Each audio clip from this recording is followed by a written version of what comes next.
Hello, Marisha. How are you? It is so exciting to have you here on the podcast. Hello, it's nice to be here. You're having some incredible moments right now, and we have so much to cover because some Yes. people know who you are and some people don't. So I want to make sure that we get the broad spectrum of your incredible story and your incredible journey. And even though you might be new to some people, you had quite a long career in the arts. When did you Yes. know that music and performing would be part of your life or to become your life? I grew up in a singing family, so everyone in my family plays instruments or sings, and we grew up singing in church. My grandma was the pastor of the church that I went to, and my mom was the choir director, and my dad played the guitar, and my brother played the drums, and I was singing. So I've always knew music was a part of my life. I just didn't know that I could do it professionally and that I could do it on a grander scale, Hmm. which is what I had an amazing teacher, Miss Grantham, who was like, I don't think you're like the other kids. I think you could possibly do this professionally. And I didn't even know what that looked like.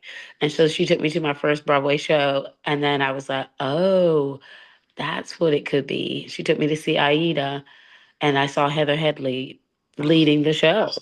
And I was like, wow. And she was like, that's you. That's what you are supposed to do.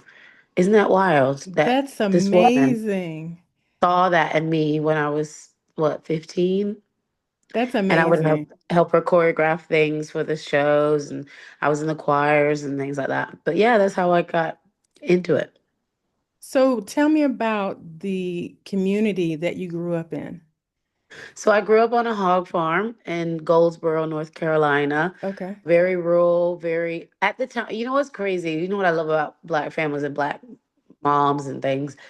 I never knew when we were poor. I didn't realize that we were, Yeah. because we weren't as poor as everyone else, but we were still poor. Do you know what I mean? Like we Yeah. had things, but I didn't know that we didn't have everything Hmm. until I got older, and then started traveling, and I was like, oh, everyone didn't sleep in the same bed in the same room. Like everybody, oh, people had their own rooms, people had that. But I have friends who were more well off, so then I knew that Hmm. we weren't, as affluent as everyone else. But yeah, I grew up that way, and like my mom worked in a factory, my dad was a brick mason, Hmm. and everyone just got by, we just got by on our hard work. Like that, if anything, I learned from growing up that way was work ethic. Like we were some of the hardest working people you ever Hmm. want to meet. I still feel today that's why I am successful is because of the hard work instilled in me by my family. Yeah. So talk to me about that work ethic. Like, was it long days, early mornings, and Well, we were sharecroppers as well. oh, So like okay. my grandma pulled tobacco, my great grandma did cotton, like pulled cotton, my mom pulled tobacco, my grandparents had a hog farm, and we did like salad, and we would take the hogs to the slaughter and all that stuff. So that was what, like there was no breaks. You just were working so hard to protect your family, to put food on the table. Hmm. My mom worked in a factory for over 35 years for like $10 an hour, which was like that didn't even like Register in your head. register to me the sacrifice she made for me to Hmm. feel like I wasn't poor. Do you know what Right. I mean? Like like her working for I was like, "Did you ever get a raise?" And she was like, "No, not really. We Mm. just got used to." But in 30 years, she was like, they never asked her for like, "Do you want to move up in management?" Anything, because of systematic racism. Hmm. All the white people were managers, all the Black people were the workers, Hmm. Black and Latino. So she left that job and then got a new job now at the same place, which is crazy. But now she runs the whole place. Oh, Isn't wow. that wild?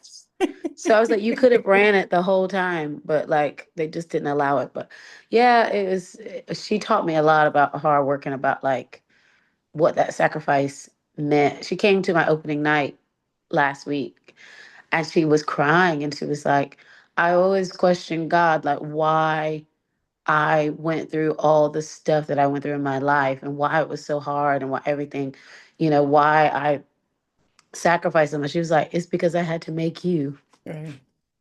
I had to make you. So now that I see what I've made, she's like, now it all feels like worth it, what I went through. Yeah. That's that's beautiful. Yeah. And thank you for sharing that because so many of us don't tell that part of our story. The Yeah. part that, you know, that's ingrained in us because our parents did work so hard because they had no other option. No.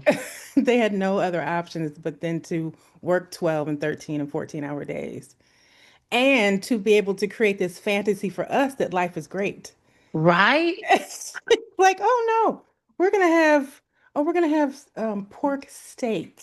Yeah. We're gonna have lasagna. We're gonna Yeah, have spaghetti. We're gonna have steaks. We're gonna have chicken. We're gonna have all this stuff, all these boxes and stuff coming in. And you're like, what? This because they're working 12 hours a day. right. And then they Wow. set a beautiful table so you didn't know that your table was any different than anybody else's. So that's No, beautiful. no, That's you didn't beautiful. know. So You had none of this. when you decided to, I always like to get into people's head, their thought process, because I think it's important that we see how we think, how other people think. When you decided that I'm going to go for it to this life in the arts, what were you clear about what made you do it and focus on it? And what were you clear about with yourself as well as the world that you were walking into? I went to school for theater education and musical theater. So I Okay. had got a scholarship called the Teaching Fellows Scholarship. So I used that scholarship, where it's only supposed to be for teaching, but Mm-hmm. I was like, I'm going to double major on the side and get them to kind of pay for it Mm-hmm. without them knowing. So I was doing like 22-hour credits or whatever. It was full schedule. Oh, But wow. I was like, I really wanted to have both. And I knew my family couldn't afford to just pay for me to have a performing career, a performing degree. Mm-hmm. So I was like, well, let me just figure this out. So by the time I left school, I was already starting to work because we had like a summer stock Okay. company where they would invite people from New York to come down and we would get paid like to do summer shows. So when it was time to leave, I was so ready to go because I knew, I don't know, I always had this drive that, and I always felt like there was something else for me. I never felt like I belonged where I grew up, if that made sense. Mm-hmm. Like I always would look around and be like, I don't think I'm like these people. Like I feel like I'm different. I always felt different. Well, first off, I wasn't afraid. I feel like everyone where I'm from is very scared of everything. Scared Mm-hmm. to fly, scared to get on a plane, scared to try something new, scared of heights, scared of travel, and I was never scared. I was always like, of course I want to see the world. And so I got a job right out of college and I was working at a theme park. And I remember the day after I graduated, I put all my stuff in my car and drove the 14 hours to Pennsylvania from Okay. North Carolina.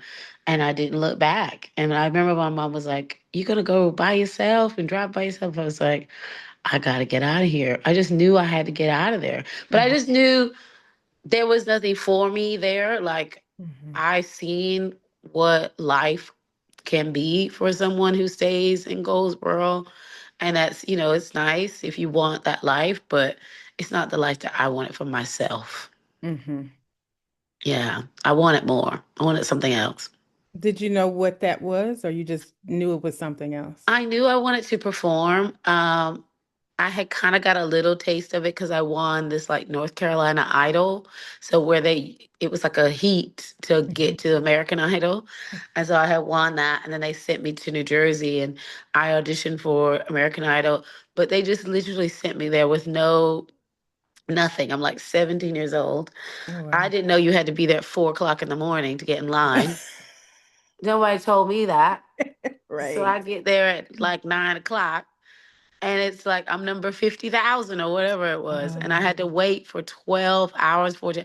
No, it was more than that. It was like all day long. And I was like in the last group, and I felt like they've already like picked whoever they wanted. It was a great experience though, because then I got to record a song for radio with Bad Boy producer at the time. It was like, so that was my first like taste of it, and I was like, well, if I can get that far, even in North Carolina, how far could I get if I left? So yeah, I just kept going. I still can't believe that I was so brave. Like I look back at that girl and I'm like, whoa, she was so brave. And at that time, I didn't feel brave, but I was brave. Mm-hmm. It takes a lot of courage to say, I'm just going to go for Yeah. it. And then not know where you're going. With no blueprint. There was no blueprint. Or We a didn't have trust the fund. internet. No trust fund, no internet, like no, we barely had YouTube at the time. There was no Right. even body because like now I always tell kids that I mentor, I was like, you have everything. You have access to all the resources. You got access to me. You got access to, people being like, this is how you can do it. But we didn't have nothing. We just were like, fly by the seat of your pants, see what happens. I mean, I tell people all the time, we had a flyer and a pager, and that's how we conducted business. That was it. Wow. Yes, flyers. Remember flyers? Yeah. And you Remember you would could go like around to pull the the coffee number off? shops. Yes. And you go around and put your posters up in the coffee shops and The all the places. flyers. Yes. Yes. But now, girl, ma'am, It's a whole you, new ballgame. yes, you are stepping on the Broadway stage as Sally Bowles and Cabaret at the Cat Club. I can't even say that Yeah. properly. While simultaneously releasing your album live in Yeah. London. How are you navigating that process? You know what? Being back in New York has been a full circle moment because I left in 2016. I Okay. was working on a show called Something Rotten, and I was playing a tap dancing egg. Oh my God. And I was eggy white, and I would sing, and I am telling you, I'm not going to be an omelet. No, no, no. That was That's my part in the hilarious. show. And Was then that your first Broadway show? it was my second. This is my Second. second Broadway show. Okay. And I got a call saying Amber Riley has pneumonia. Can you come replace her for 3 weeks? And Mm-hmm. can you come now, like tonight? And so I did, and I packed up all my stuff, and I knew in that moment I wasn't coming back. Mm-hmm. I don't know how I knew that because even how I packed, I threw everything in my basement. I prepared myself to never return. I Mm-hmm. don't know how I knew that, but I think because I had been praying to God that whole year, Mm-hmm. I was praying, God, if you get me out of this situation, because I was in a terrible marriage. I was not happy. I was struggling. So how it's crazy. I was on Broadway living my dream and I was struggling. Like I Mm-hmm. was living check to check. Like I was taking care of this man who was mentally unwell, and it just was not. I said, God, if you just get me out of this, I will run for my life. I will just trust you. I will trust everything you say. And I'm not no word of a lie. When I got on my knees, like 2 weeks later, I got this call and I was like, God, this is it? This is your idea? What? Well, you Move to another said you wanted. country? I was like, what? This is the way out? I was like, okay, well, here we go. I said I was gonna listen to what you said. So and I did it. And I ended up divorcing my ex-husband, and I stayed in London and became like a sensation like overnight. It was Hmm. crazy. So people saw me perform and they were like, what is this? Like, what? And they just latched on, the British people latched on, and they never let me go. I was there for 9 years. I sang for the royal family. I've sang for the king, for the queen. I just recently got my British citizenship. Oh, wow. Um, yeah, like I became a part of the fabric of not even just You didn't become. You already were. They just saw you. Yeah, they just saw me. You didn't become, But you like already were. I'm with prime ministers. I was at the US ambassador's house Hmm. this past week, and like I'm a part of the government of like part of the society. Like I sing for all these people, and it's really, really cool to be so ingrained in the culture of the UK Hmm. and to be celebrated as a black woman, like an American black woman. Like Hmm. it's just not what I thought was gonna happen. And then I got I got nominated for two Olivier's there, and then I got Cabaret, and I was the first ever full time Black Sally Bowles in the hit 60-year history Oh, of the show. wow. Wow. Um, they've had understudies, and but they've never had a full time in the role, and people don't really understand why that is important. I Oh, that's a think major. it's important because people are like, well, we had understudies. And I was like, well, that's not the same because those women also deserve to have that role full time. But why was that never Right. a thought? Do you Right. know what I mean?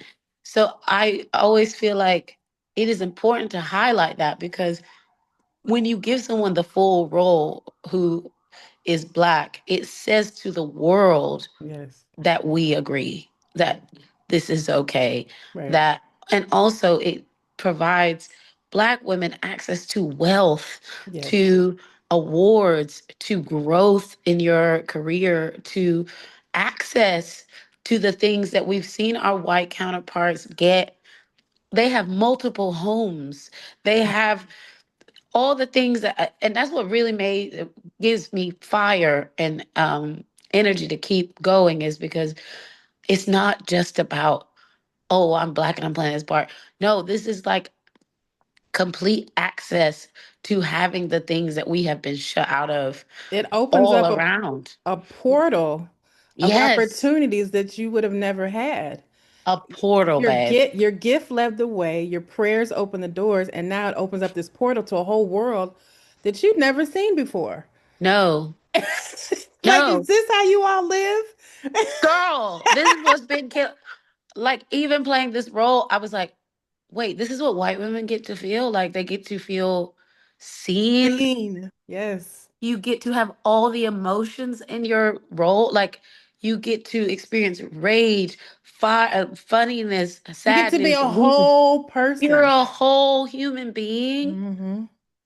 It's been that has been mind-boggling for me Hmm. to be like, oh, this is what it feels like to be seen as a whole person. Person. Yeah.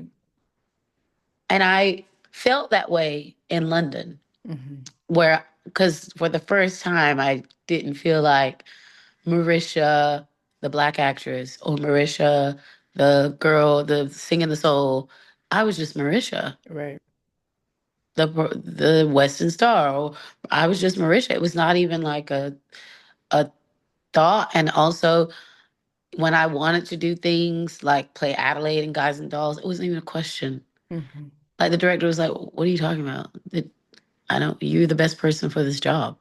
Now, how did you, as a Black woman from America, from the rural South, how did you release that so that you could fully embrace these roles? That is such a great question because I went to London with all of that baggage, with all of those no's, with all of those, this is what you should be doing, this is what you're allowed to do. Hmm. There's only about 4 or 5 roles you can play. I played them all. Hmm. Effie, Motormouth, you know, Becky and Waitress, Hmm. sidekick, friend, blah, blah, blah. And then I got Oklahoma and I played Ado Annie. And I was like, oh, Hmm. it was that really. And then also just living there and being immersed in such a diverse culture where Hmm. everybody's from everywhere. Not so we feel like, oh, New York is very diverse. No, London is London is diverse. not only is it diverse, but they have whole communities Whole communities, that are whole devoted to religions, them. Yes. whole cultural like clothing, dress, like but then micro microcosms of communities, like Mm-hmm. within those communities. Like, so you didn't feel like it was just black and white and Right. Latino or whatever. It felt, you felt a part of a true melting pot. So just being there and being away from the South and being away from America helped me to find myself. I didn't Mm-hmm. realize how much of what we think about ourselves as Black women is told to us Yes. by the media, by our family, Mm-hmm. by what we think we're supposed to be, the limitations we've been put under. So when all those things are gone, who are you at your core? Right. Who are you? What do you like? I was like, I don't even know what food I like. I don't like, do I know what food I like? I had that exact conversation with myself. I'm like, why am I eating this? Do I even like it? Do I even like that? You know what I mean? Right.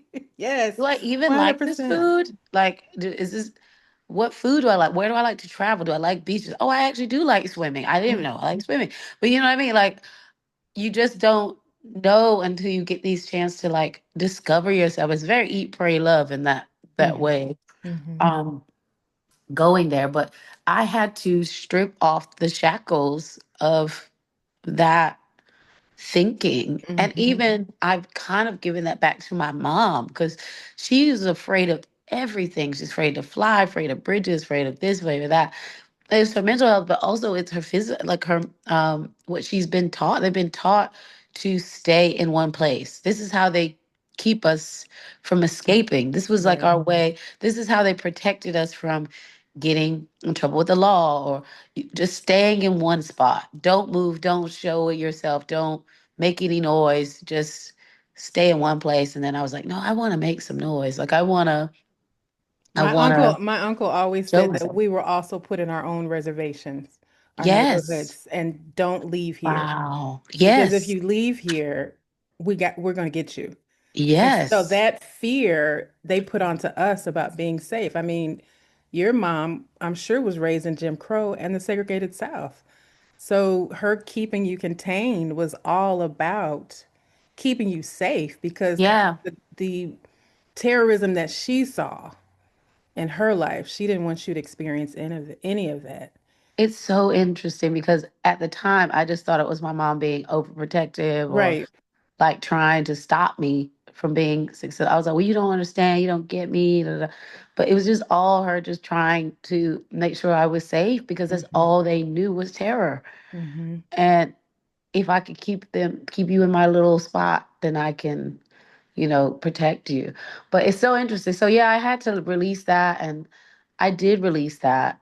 And then also I had to work on myself. Like I went on a fitness journey and lost a bunch of weight, but it was more about a mental Hmm. weight that I lost.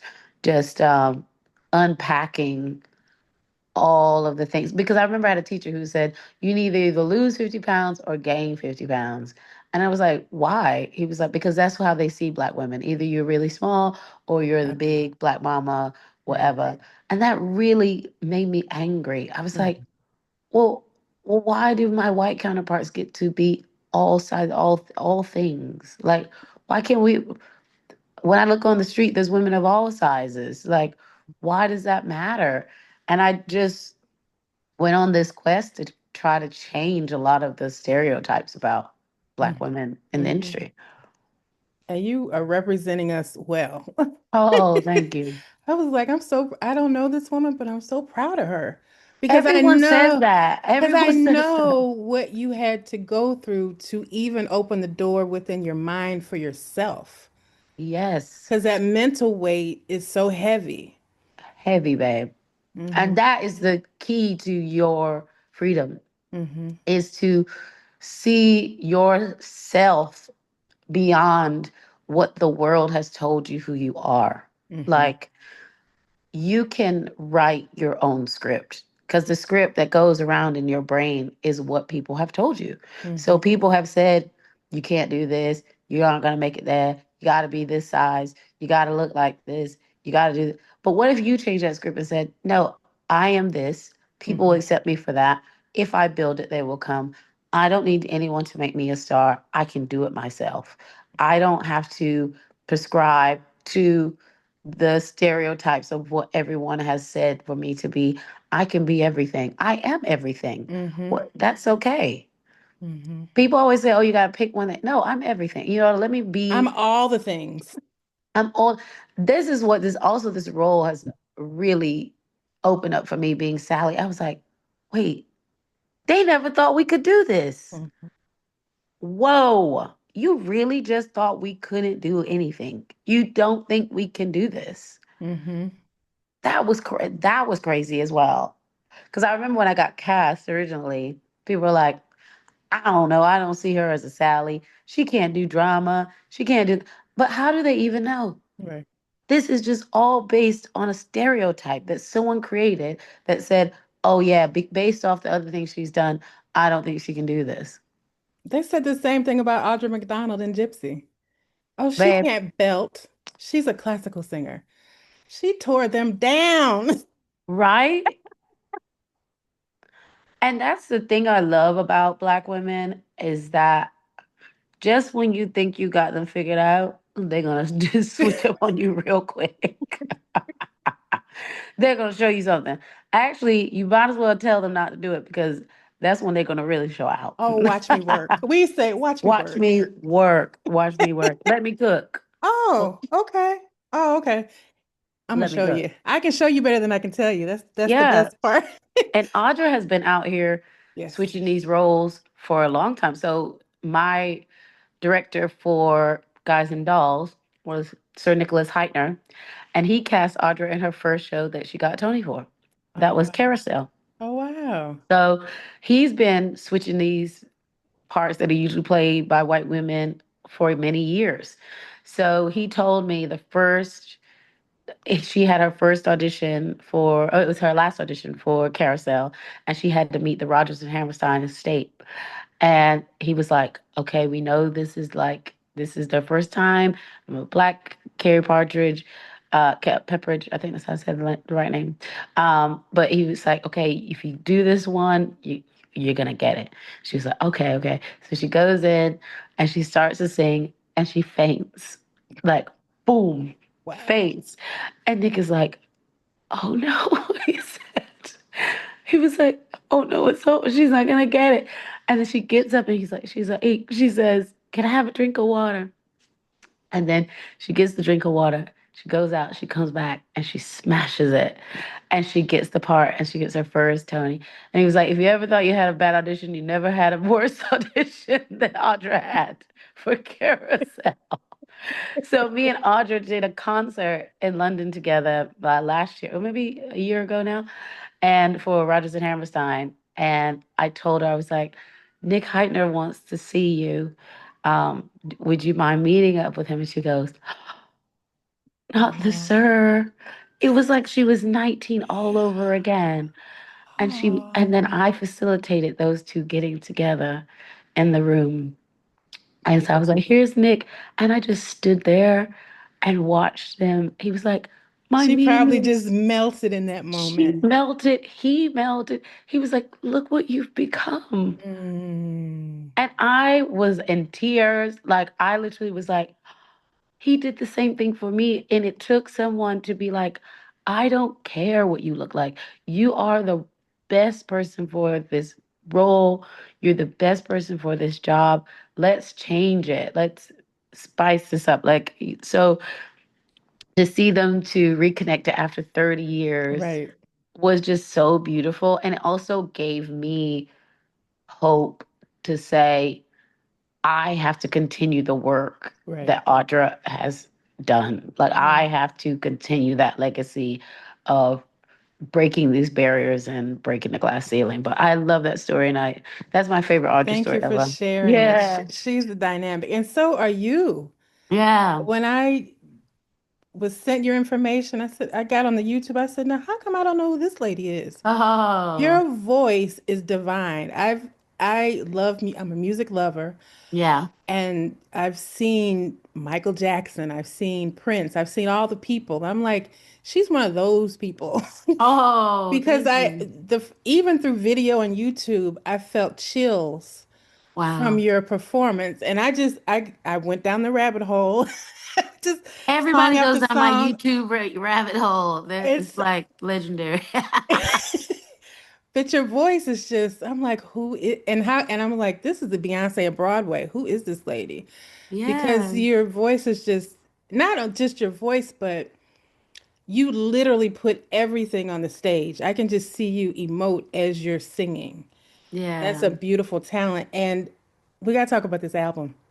Ooh, the album is so good. So speaking of Beyonce, this is my Renaissance. This is my Okay. Cowboy Carter. This is like Uh-uh. so I wanted to tell my story of, growing up on this hog farm and moving to London and becoming a star there and coming back and the whole Josephine Baker of it all. But through song, through all of the shows that you've known me for. So I've been in a lot of hit shows which have major big songs like And I'm Telling You, Cabaret, and maybe this time, Listen from Dreamgirls, Hmm. um, songs from Waitress, songs from, but then also all my influences like Whitney Houston, and Etta James and Tina Turner. So I wanted to put all of that in the concert. So it's about 20 songs. It's in 2 acts, but we recorded it live at the Adelphi Theater. There was about, I think, 1,200 people there that night. So it was a big West End house. Um, and it was just the most magical night because I was like, oh my God, everybody is here for me. How did this happen? How did I go from like no one knowing my name to this concert? And it was just a celebration of all my fans because everybody who supports me has joined at different points in my career. But when they do join, they stay and they're like, we're all growing and going on this journey together. But the songs are incredible. I had like a 15-piece orchestra. The sound is so insane. So when you listen to it, you feel like you are in the space. You feel like you put your headphones in, you're at the concert. And it has high energy, but then there'll be points where you cry. There are gonna be points where you're dancing. It's just a really incredible album. Really, really proud of it. So proud of it. Now, there are two songs that I want to talk about that are on the Yeah. album that I was like unexpected for me. Yeah. One is Proud Mary. It's Yes. like Proud Mary, Tina, Made Tina. Famous by Ike and Tina. And so, what does that song mean to you, and what does Tina Turner mean to you? Oh my God. Well, Tina Turner is me. So Tina left the United States in her 40s after, the breakup with Ike, and she was working in Vegas and trying to make it, and nothing was popping off, but she was doing a little residency. She goes to London.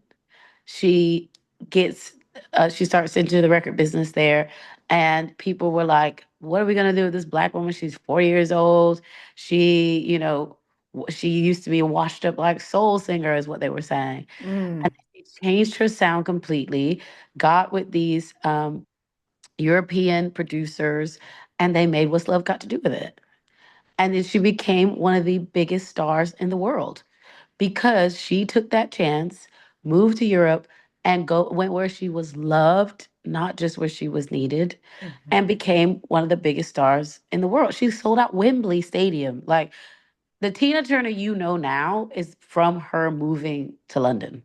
Like that's the Tina Turner you know. So I had to do something for Tina because she's kind of the blueprint for me as well because even though I'm in theater, I have a full music career. So I went and got a record deal with Decca Records in 2020, and I've been working on that for a long time. And that's the next step. Like I want to do arenas. Like I want to bring back that Liza at the Palace, Judy at the Palladium, Shirley Bassey with the orchestra at the arenas. So that's kind of why I chose Tina. And she's so aspirational.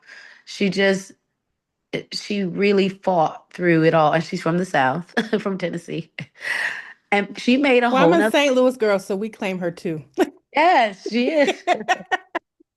Yeah, so she made She made she that same she journey. made it. Yeah. She made the same journey and then ended up becoming European herself. Hmm. And she spent most of her life in Munich, I think in Switzerland. And so she like lived her best life. And it's just another one who traversed that and found her light in Europe. Josephine Baker, James Baldwin, so many Yes. Marian moved Anderson, like moved across to be seen. we see It's, Eartha Kitt, like so many. And that's what I brought to Cabaret. I wanted to highlight the stories of those expats who couldn't deal with the racism in the Jim Crow South, who just wanted to perform, who just wanted to be themselves, who just wanted to be, didn't want to have to deal with, oh, I can't go through the front of the restaurant. I got to go through the back of the restaurant. I can't sing on this stage, but for certain times and certain things, and I can't eat the food. And da-da. They didn't have to deal with that when they went to Europe. right. They just could be themselves. And it's so funny. I've done the same thing, and it's 2025, and I'm just coming back, and it's still happening, which is wild to think. But I hope I give people um, another way. Like, I Mhm. just want to remind people that there's another way. There's go where you're loved, not just where you're needed. And then when you come back, people will appreciate you for who you actually are. And sometimes you do need to go rediscover yourself without all these bounds and chains of racism and whatever. It was just nice to be free. It was just nice to feel like I could just Mhm. make my art without resistance, Okay. like to live my And life. stopping yourself because of Yes. the mental blocks and the Yeah. conditioning. So yeah, the album was amazing and coming back to Broadway with Billy Porter. And I took Billy to London. So when it was time for me Now to be tell that cast in story. this, You took so Billy to London. yeah, so I got cast in Cabaret and they were like, you need an MC to match you. And Billy and I have been friends for about 15 years. Hmm. And I was like, ooh, I got the perfect person. And I didn't know his story with Cabaret, where he tried to audition for the Sam Mendes version in the 90s or like early 2000s. And they said no, he couldn't even audition. It was like not even a thought. So when I told him I wanted him to do this with me, he just started crying because he was just like, wow, God's delay is not denial, is what his mother always says. Hmm. And I brought him to London, and I thought he needed to go experience what it was like to do his art without resistance. Because even when he Mm. got there, he had his backup, and he was like, "Marisha, I da da da." I was like, "No, you can just relax because it's okay. They're gonna give you everything you want. They're gonna give you everything you need. Just ask for what you want."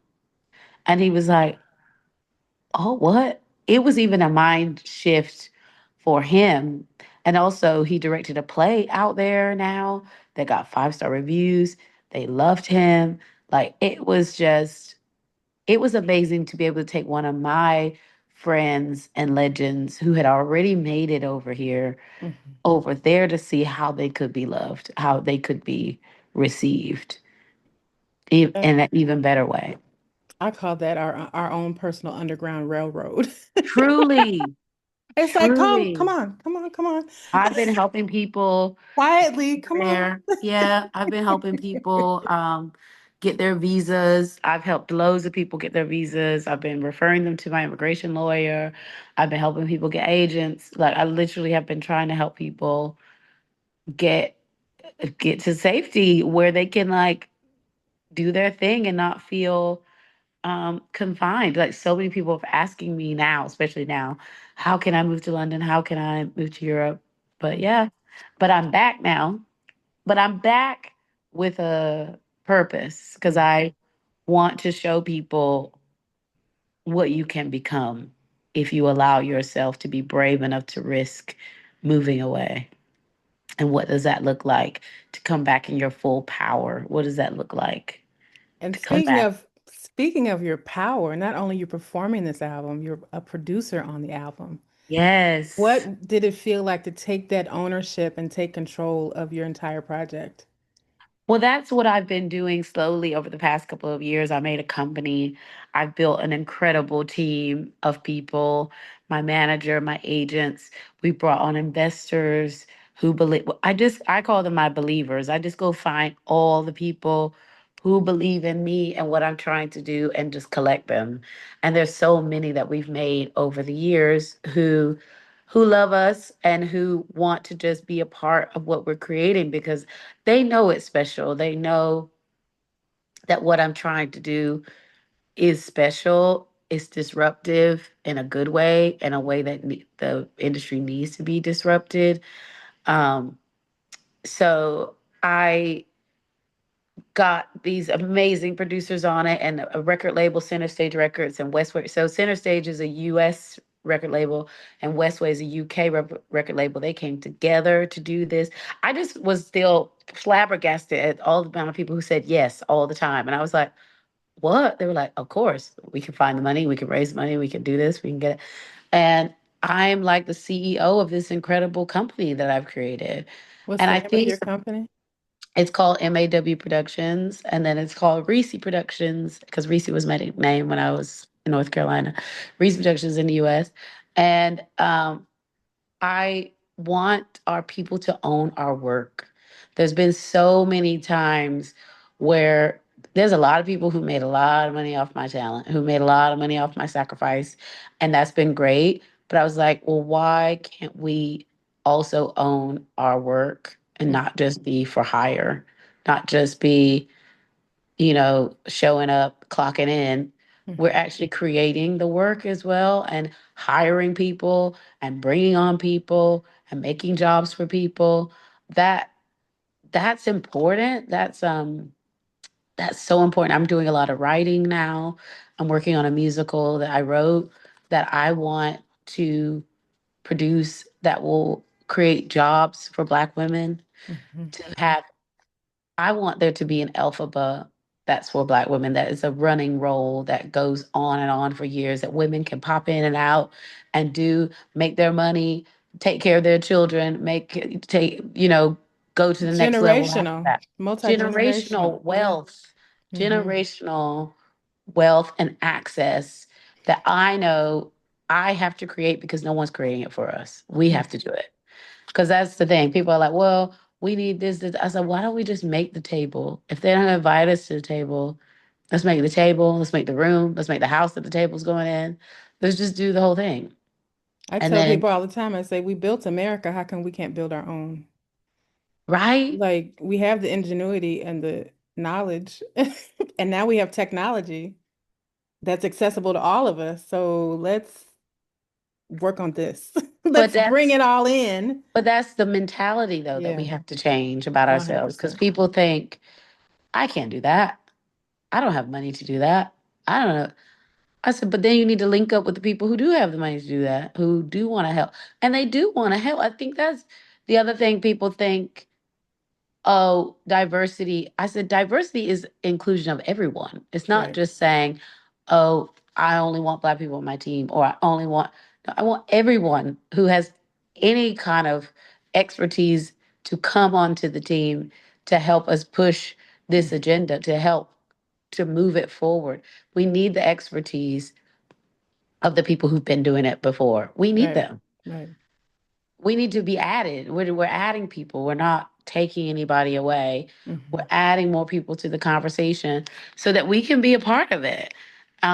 It's very interesting once you start getting to this side of the industry and start seeing it as a business and not just as a dream. Like it's actually a business. And when you learn the mechanics of the business, then you can start to climb in the business and start to be a part of the business. LaShawn's is already doing this as being a producer and, being a lead producer on a lot of shows that are doing really well. And now it's just time to open it up to the younger generation. Because I feel like my generation, I'm about to be 40. We're a little bit removed from that generation, but my generation was the worker bees. Like we were like the millennials. We're here. And I was like, now it's time for us to like be the people we looked up to. Now it's time for us to be the leaders in our community Hmm. and show the younger people there is a better way. We can own our art and we can have more access. And we can create art. We don't just have to Yes. create music or a show or a production or No. an Instagram page. We can literally create art. We're already the tastemakers. This is what I 100%. This is what I always say. We're already ahead of the game. We already have the ideas. They want our ideas. They They take our want, ideas. they take our ideas. So why not? Why don't we just lead it and get paid for it? Exactly. Why don't we sell the ideas? Why aren't we selling our own products? Mm-hmm. It's very interesting, like with the rollback of DEI and all that. It was like we saw how ingrained we were in their system and that we didn't have our own system. Because it is crumbling now. And it crumbles. Mm-hmm. And that's really sad because it's like we did need them. We needed them to get to the levels that we have gotten today. Mm-hmm. And like, what does that look like now that it's been stripped away? So I hope that we as a So, community can rebuild and start making things for ourselves. so are you documenting this process for you Yeah, that well, you're like doing? Are I you document it writing on. down I need to write more down. I'm all the trying to. I things, want. I the need to write a book. blueprints? I do. I need to write the blueprints down. You're Can you right. just like put a notebook in your bag Yes. Yes. and I like, need to okay, I document. have a meeting with John today at 3 and he is blah blah like just Yes. document it. You don't have to write the Well, you know story. what's so funny? So many people call me all the time, being like, "How did you do this? How did you uh, get the album made? How did you find funding to do the concert? How did you do this?" And I pass it along. I'm not a gatekeeper at all. Like I Mhm. literally want everybody to be successful, and I think I need to write a book because I want to help other people find their power business wise, but just as business people as well in the arts. It's very hard because we're just trying to survive all the time. Mhm. We forget that we could actually thrive, that we could actually make our own stuff, have multiple streams of income, start investing in property, start investing in other creatives, start investing in other ways, using social media for social media is the most powerful tool Mhm. that we have still to this day. It's different now, but it's definitely a powerful tool. But yeah, I would love um to write a book about it. So I want to ask you about one more song on this incredible album that's coming out on August Yeah. the 15th. One of my favorite movies, Jingle Jangle. Yes. I knew you were gonna ask about Jingle Jangle. Yes. Jingle Jangle and Miles. I said, now how? Okay, tell that story. So I actually got called in to audition for the part Okay. of what was her name? Miss I done forgot the lady's name. Anyway, I was auditioning for the part that sings Miles and Miles in the show. And I remember I went in and then they brought in a Forrest Whitaker lookalike to test me with Forrest because Forrest Whitaker is older. And I think they even had to do like CGI to make him look a little younger in the show as well. But anyway, he's older and they brought him in with me and I look very young. So, and this was probably 2019, so this was like 6 years ago. Mhm. So, I did the reading with him, and they were like, "We love you, but we don't feel like you're, old enough to play his part. Like we feel like he's not gonna look quite right with Forrest Whitaker." Blah blah blah. And I was like, "Okay, fine." I was bummed, but I was like, "Okay." So then, David Talbert's wife, so David Talbert was the writer and director. She DM'd me on Instagram and was like, we can't stop thinking about you and we can't stop thinking about your voice. Would you like to work on the music for this movie? And you know what? If I was in my feelings and if I was, I accept every opportunity. I know any opportunity will become something. Nothing is for nothing. So I was like, sure, I'll work on the music. And they were like, well, you come record the song that she sings in the show, Miss Johnston. That's who it was. And I was like, oh, okay, The yeah. male lady. Yeah, the male lady Okay. who was played by Lisa, who was incredible. She was amazing in it. So I went to the studio. I went to go to this huge, massive studio in London called Air Studios. And I'm working with the head of the Grammys. What is his name? Harvey. God, Harvey, I think it's his name. And he was my vocal producer. And I'm in the studio with David. And they were like, well, how do you think the song should go? So I got to like create this song for a film with all the producers. And this was my first time working on the other side of the table for a film. And I was like, wow, okay, this is something new and something amazing. And I recorded the song, and David was like, can you add this and can you do that? We made the song together. And then it comes out and she's lip syncing to my voice. But the album is amazing. So on the I'm on an album with Usher and Ricky Martin and all these amazing people. And all because I didn't let my ego get in the way and was like, let me just do this. And it's like one of my highest streaming songs. Everybody loves this song, Miles and Miles. And it has such a great message Mhm. about, don't let the depression get you down. Come out. The world wants to see you smile. The world wants you to be happy. Come out of your situation. And it became a hit. And I sang it. I've sang it many places. Like, and everyone has become my fan because of this song. Like, it's just another place people can find me. Mhm. So I love that song. Everybody loves that song. Oh, when I saw it, I was like, no, wait a minute. This is serious. Because I always thought Jingle Jangle should be in the same conversation when you talk about representation. It should be in the same conversation with Black Panther. It should be in the same Yes. conversation with Sinners.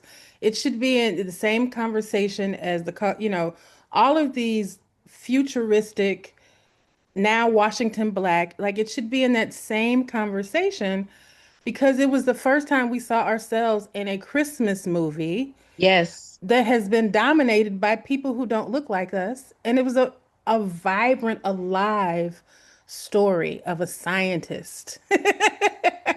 It was Talk about, incredible being a part of yeah. that. And I feel like I know COVID kind of overshadowed a lot of it, Hmm. but luckily it still lives on Netflix. Right. But it's definitely was the first time I felt so honored to be a part of that because I knew it was like a kind of a game changing Yes. show, game changing movie. Yeah. Hmm. Now you talk about this vibrant community that you've built, and that's been a powerful part of your story. But you also have your stage door darlings. So Yes. talk to me about them and how much they mean to you. So they are part of the believers. I have a little group on my Instagram where I just can speak to them. It's like 1,000 people strong now, which is great. But these are the people who have been at every stage door, who have bought the albums, who was there when we were trying to make it, who was there when we did our first crowdfunding for a CD, who were there when I was a tap dancing egg, who have been there for when we every step of the way.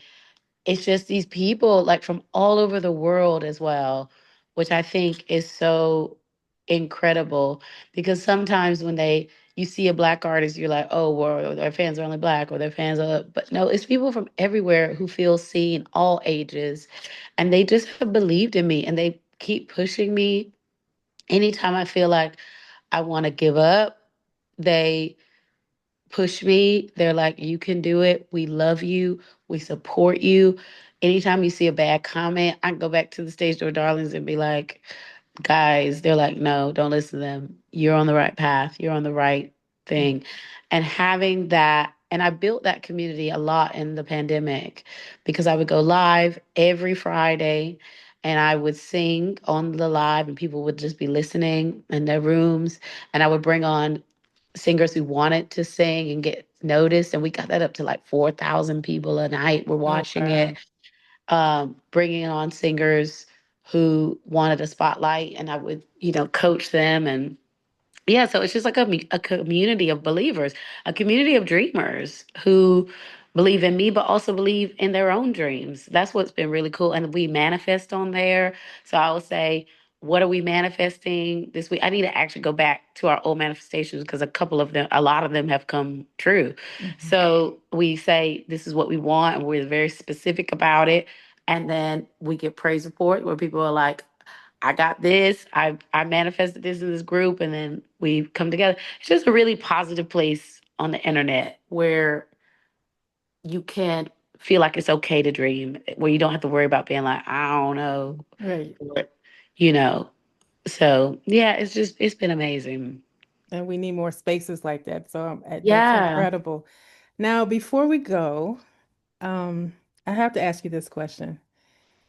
from a woman from the South, as a Black woman, what does it feel like to return to America and to see Mhm. your name in lights on Broadway as the star?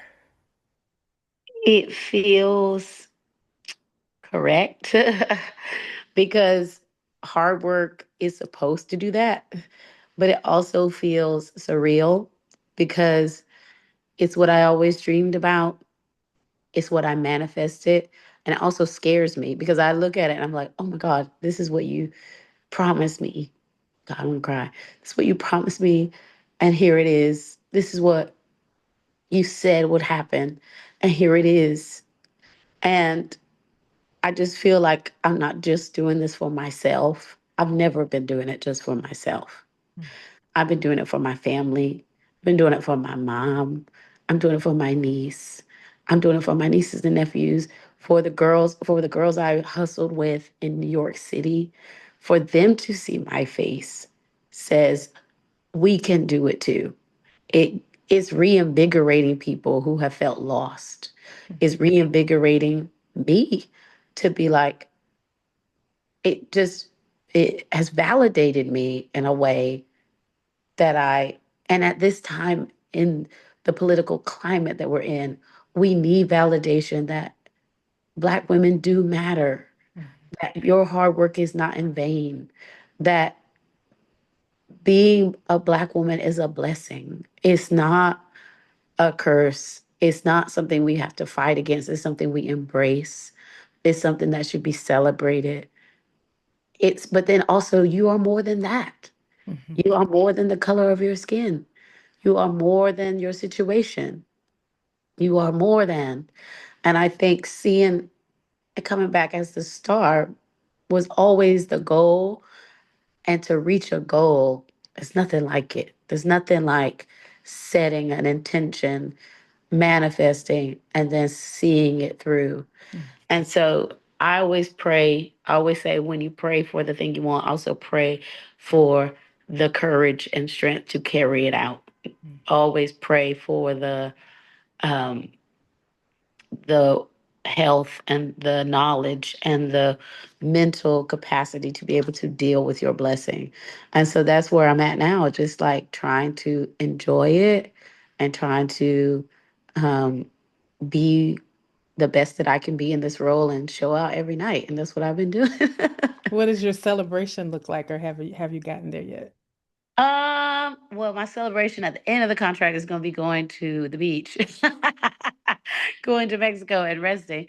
But my celebration was seeing my mom and my family all at the gala night, dressed up, looking amazing, um, and them just being so proud. And she was like, "How did we get from our little farm to here?" And she was like, "All these lights and all these people, and the cameras are flashing." She was like, "I felt like I was at the paparazzi." It was amazing. So that was definitely my celebration, was seeing all of them so happy. And we just been through so much in my family, so it's just nice to see how everyone is living in their joy. Black joy is contagious. It's beautiful. It's an act of It's resistance. and it's healing. It's healing. Yeah. It is healing. So I want to thank you so much for sharing your time and your generosity and Of your course. knowledge and your information. And just know that you and Broadway have a home here. Fantastic. And I won't Have be, I think I might stay for a little bit and see what other things I can conjure up. But you are always welcome on this podcast. You're always welcome. And Broadway is always welcome here because I know not a lot of people want to talk to you all. And I just want you to know that Yeah. there's a place that wants to hear your voice, your story, and your journey. Thank you So, so much. how can people continue to support your journey and your projects? And I know that you have a Kickstarter for the vinyl, which I was excited about because I love Yes. vinyl. So they can get the album. It'll be streaming on all the platforms. If you want to buy the physical album, you can get it on Amazon. You could also order it directly from westwaymusic.com or centerstagerecords.com. If you want to follow me on my Instagram, it's at Marisha Wallace, TikTok at Marisha Wallace, Facebook at Marisha Wallace, and stay connected and join the Stage Door Darlings. Get it. I always say join the cult. It's great. The cult of love over here. Cult of Love. I love that. That sounds like the title of a book, The Cult of Love. Yeah, Well, it thank is. you so much. I appreciate your time and Thank you. the best of everything to you. And may God continue to sprinkle your life with joy. Thank you so much. I appreciate it. Have a good day. You too. Take care. Bye bye. Bye.